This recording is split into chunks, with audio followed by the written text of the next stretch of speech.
Nice. Ganda ng coverage. Yung shade match, girl. Ayan ang skin tint. Na-even out na yung skin tone ko, oh. Ganda! Ay, ang ganda ng mist niya.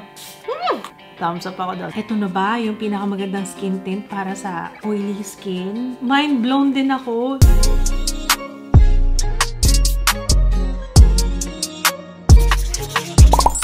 Hello everyone! Welcome back sa ating channel. Today, we are reviewing yung pinakabago ng Vice Cosmetics. Ito yung kanilang Sunwear Collection! Lahat to, opo, isa-swatch ko. Is it worth it? Let me work it. We have sunscreen, meron tayong skin tint, sun mist. Naghahanap talaga ako ng ganito, guys. Sun mist, and we have the Skin Rescue Calming Mist. Ito pa! O, ayan. So, papakilala ko sa inyo lahat yan. Isa-isa. Isa-swatch fest natin. I-wear test natin. Ayusin ko muna yung aking hair para walang istorbo. I don't have anything on my face. So, unahin na muna natin itong Vice Cosmetics Sunwear Invisible Shield Sun Cream. Breathable, lightweight, non-greasy, zero white cast. Pwede daw siya under makeup or on bare skin. SPF 50+, PA+++++.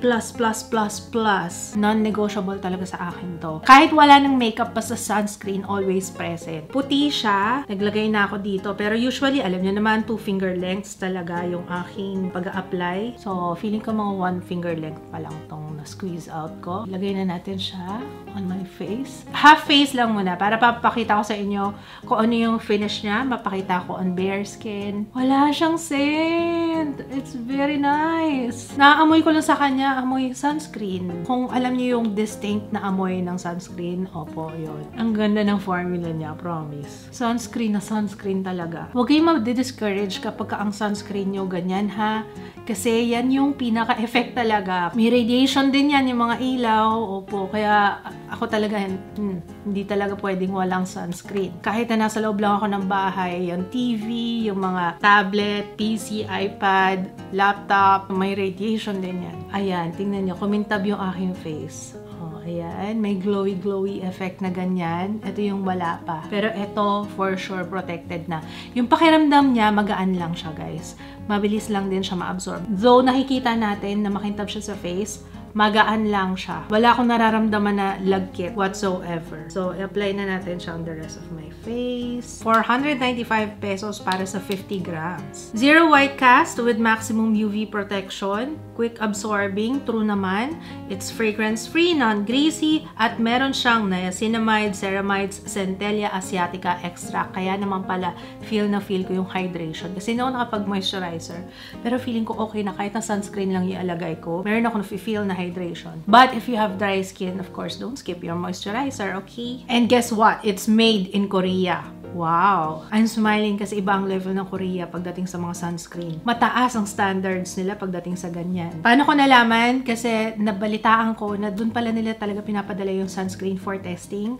Parang mas maganda, parang trusted ang Korea pagdating sa ganyan. Yung mga sunscreen testing, mga ganon-ganon. Hindi ko alam yung exact na term kung ano yung tawag nila sa ganon na pagtetest ng sunscreen. Pero Korea is, you know, top tier yan pagdating sa mga ganyan. As you can see, talagang barely there siya. Vice Cosmetics Sunwear Infinite Blur Skin Tint. Meron siyang SPF 50, PA++++. Ang price na is 495 pesos para sa 30 ml. Tone Perfecting Skin Tint delivers hydration, coverage, and protection. Long wearing coverage daw ito. Breathable, natural satin finish. And meron siyang panthenol, Centella asiatica extract, watermelon fruit extract. So, pwede siyang i-apply ng different ways. Pwedeng fingers, kung gusto nyo ng parang skin lang din. Sponge, kung gusto nyo ng airbrush na finish. And brush, kung gusto nyo ng mas intense na coverage. Grabe naman ang Vice Cosmetics. 10 shades kagad ang nilabas nila. Swatch natin lahat. Don't forget to shake, guys, ha. Meron naman siyang something sa loob para ma-shake siya ng mabuti. Naririnig na. Dito na lang tayo sa chest. Okay lang ba, guys? Light cool, light neutral, light warm. Ang ganda ng undertone. Very nice, Vice Cosmetics. Kitang-kita niyo talaga. Cool, neutral, and then we have the warm. Ito naman yung light medium shades. Let's start with light, medium, cool, light, medium, neutral, light, medium, warm. From medium to tan skin tones, ito yung 4. Let's start with medium, neutral, medium, warm, tan, neutral, tan, warm. This is the darkest. Okay? Ang hirap. Ay, ito. Feeling ko I'm in the shade. Ito yung pinaka nagdi-disappear eh. Light, medium, warm. Am I warm? Or light, medium, neutral? Okay, so itong dalawa na lang yung pagpipilian ko. Sa totoo lang, nahihirapan ako kaya tinry ko na lahat. Maputi si medium, neutral at saka medium, warm sa akin. So lumipat ako dito kay medium, neutral. Si medium, neutral mukhang mas okay. I think so. Medium, neutral tayo, be. Yes. Sana tama yung napili ko. Medium, neutral. Final answer. Okay. So, try muna natin ng daliri, yung pang-apply. Para lang din ako nag-a-apply ng sunscreen. So, ayan yung itsura niya. Pwede rin naman brush or sponge. I have my damp na sponge here. Let's see. Okay naman din siya. Oh, try din natin ng brush, okay? Para matry natin lahat. Mas ma-absorb lang talaga ng sponge yung skin tint. Yun lang. Pero pwede naman, posible naman. Ito brush. Ay, mas maganda ang coverage talaga definitely pag brush. Nice! Ganda ng coverage!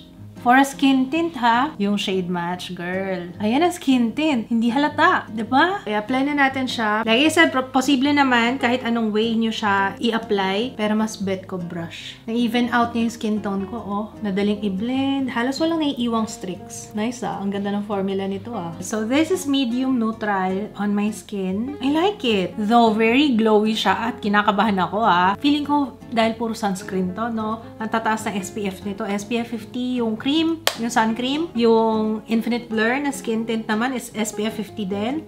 Maglalagay pa tayo mamaya ng mist. As long as we're protected, ako okay lang yan. Pero yung pakiramdam, it's lightweight. Wala naman ako nafe-feel na mabigat. Though makintab yung itsura niya on my skin. Pero hindi pa ako nagpa-powder. For sure, talagang ganyan na magiging itsura niya. Tapusin ko muna yung aking entire face and I will be back. Alam nyo, pagka-apply ko ng powder, ang ganda! Tingnan nyo. Swear, ang ganda niya talaga. Zoom in natin para mapakita ko sa inyo kung gaano talaga kaganda sa skin. Tingnan nyo.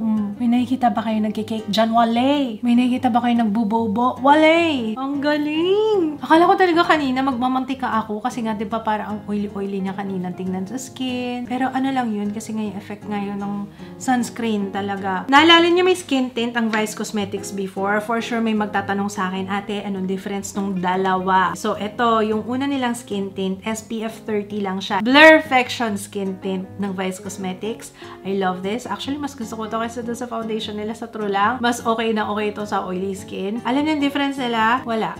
Pero ito kasi SPF 50 na siya. Ito SPF 30 lamang. Both 30 ml din, pero dati is 395 ito. Pero this one is 495. Hindi ko pa masabi yung performance, sorry. Wear test pa naman natin to. Pero yung itsura niya on application, parehong-pareho. Para sa akin, ha. Alam niyo, gustong-gusto ko talaga tong sun mist na to. Hinihintay ko talaga siya. Excited ako dito kasi gusto kong makahanap ng perfect na pang re-apply.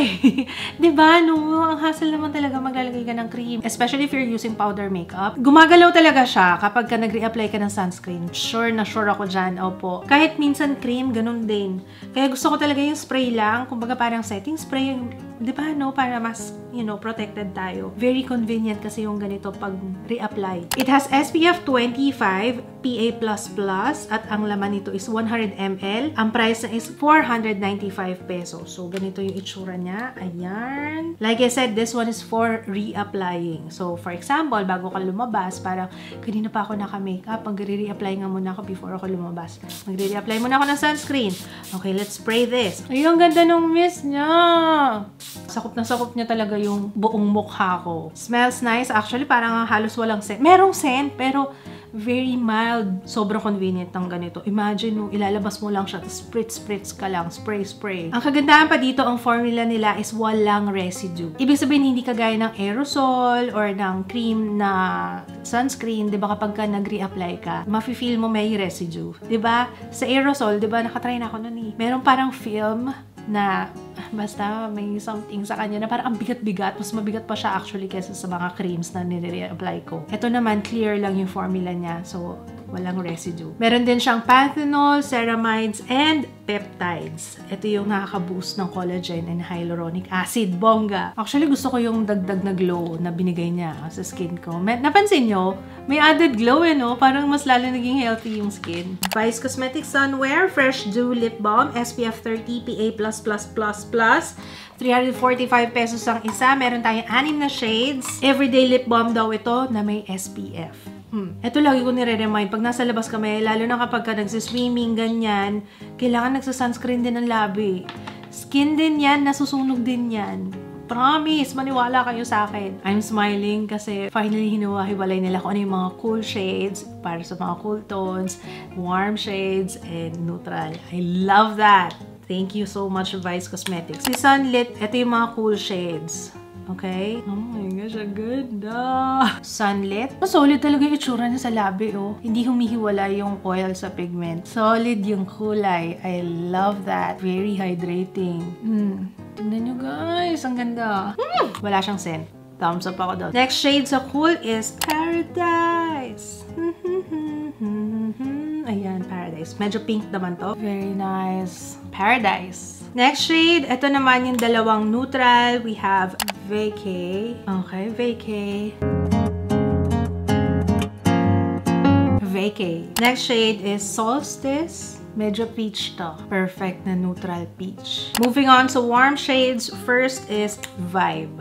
Okay. I love lahat. So, totoo lang. Ang ganda lahat. So, this is Vibe. Last shade, we have Bask. Let's bask. Okay, si Bask. Alam niyo, walang tapon. Lahat itong magagamit ko. Ang ganda-ganda naman, Vice. Bask. Based dito sa swatches, makikita niyo yung cool, neutral, and warm shades. Ito yung magagamit ko for sure araw-araw, gabi-gabi. Alam niyo, parang feeling ko ma-addict ako kaka-apply niya. Mamaya na natin ito try itong Skin Rescue pag nag-update ako para patagalin muna natin itong mga nasa face ko. Tsaka punta tayo sa labas to see kung ano itsura niya on natural lighting. Here's my face, guys. It is now 2:58. Kanina ba tayo natapos mag-makeup pang around 1:30? Medyo pawis na nga yata yung muso ko. Ano ba? Pero fresh. Honestly, diba, ilang patong ng ano yan, diba, nag-SPF 50 na sunscreen, SPF 50 na skin tint, ayan, very comfy naman siya, mainit lang talaga ngayon, pero alam kong protected ako kasi, ilang layers to. Hey guys, time check, it is now 5:01. Here's my face. Excuse the pawis na lang po, Update guys, hindi ko kailangan mag-blot, true lang, it's 6:28, promise. Ilang oras na. Wala pang blot-blot yan. Kasi parang hindi ko naman kailangan. Napakaganda ng oil control nito. Oh my gosh! And nagre-reapply ako ng Bask. Itong lip balm. Ang sarap niya ilagay-ilagay. As in. Diba? Nag-a-add siya ng color. Tapos hindi mo na kailangan pang tumingin sa salamin kasi sheer lang yung color niya. Kaya kahit hindi ka nakasalamin, alam mo yung pang lagay-lagay ka lang ng ganyan. Pak na. Nakaka-addict maglagay nito Maniniwala ba kayo sa akin na hindi pa ako nagbablot? Wala kanina. As in, promise. Nagulat nga ako. 10:35 na talaga. Wala pang blot ito. Nakalimutan ko na nga din halos. Sorry, na-busy na ako. This will be our last and final update. Ito na ba yung pinakamagandang skin tint para sa oily skin? People out there, hello! Guys, tingnan nyo naman! Sige nga, mag-blot tayo. Ang komportable niya, sobra. Sobra talaga. Halos wala pa nga, Grabe, ang ganda nito para sa oily skin. So, ito na yung nakolekta natin buong araw. Yan na siya. Amazing. Ang ganda niya. Parang mukha siyang foundation. Grabe talaga. Swear guys, mind blown din ako. Kasi hindi ko akalain. Teka, anong oras na ba? Akala ko mga alas 7 pa lang. Ang fresh ko pa din. Mag-aalas 11 na po.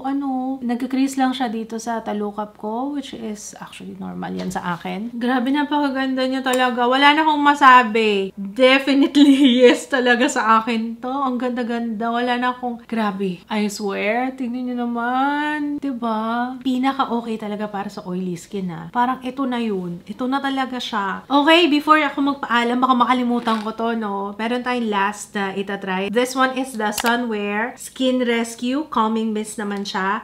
At ang price na is 395 pesos. Ito, good for all skin types daw siya. Meron siyang hypochlorous acid.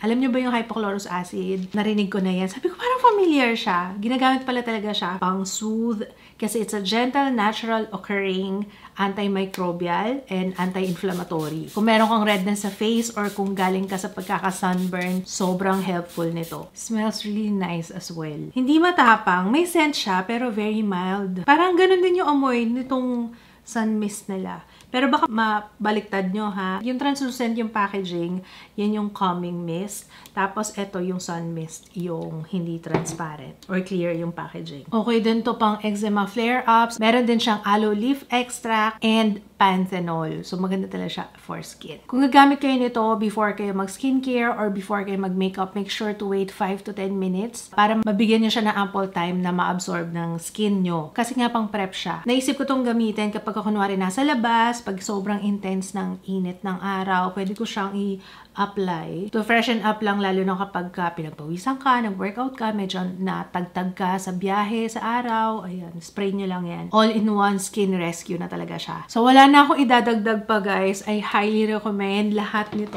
Sobrang nagustuhan ko tong sunwear. As in, lahat magagamit ko. Very good ang Vice Cosmetics sa pag-launch nito kasi talagang malaking tulong. At alam nyo naman kung gaano kainit dito sa atin. Ano? Wala na ako iba pang idadagdag. It's a yes. Lahat. Walang tapon. Ang galing ng Vice Cosmetics dito. I highly recommend. Ngayon nagustuhan ko siya ha.